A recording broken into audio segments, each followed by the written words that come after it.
Alright, welcome to Django 101. Before anything, we need to create a virtual environment. We always do this when we're working with Django, or really any project whatsoever.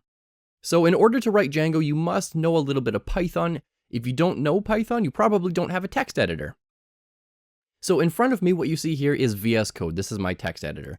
On the left is going to be my folder, and at the bottom is going to be my terminal. So if I go over to View, and then Terminal, the bottom is going to be my terminal.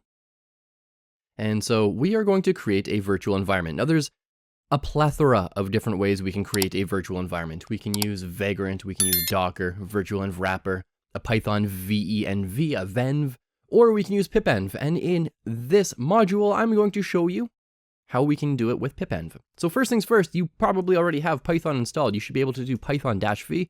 I'll be using Python 3.8. If that works for you, you can then type pip install pipenv. Now I already have pipenv installed, so this is going to be really quick. This might be a little bit slower for you, but eventually that should be installed. And then we can type pipenv install Django. And this is going to create a new pip environment for us.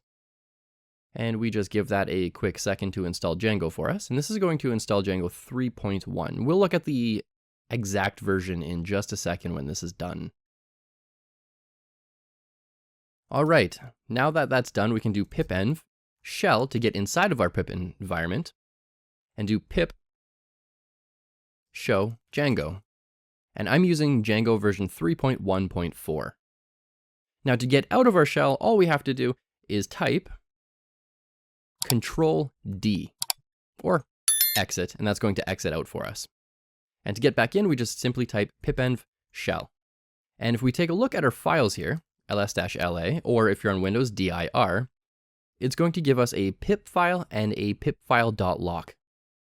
Now at this point in time, if you have git installed, you can do git init, git add, git commit, number 1, setting up a pipenv. And then if we do this real fancy command, which is a fancy git log, you can see that our first commit here is setting up pipenv. If you're not using git, that's okay. You can simply ignore that part of this video. I'm going to be using git moving forward, but again, if you're not using git, if you're using a different version control system, that's totally cool too. You can just ignore that part. In the next video, let's go ahead and actually get Django set up.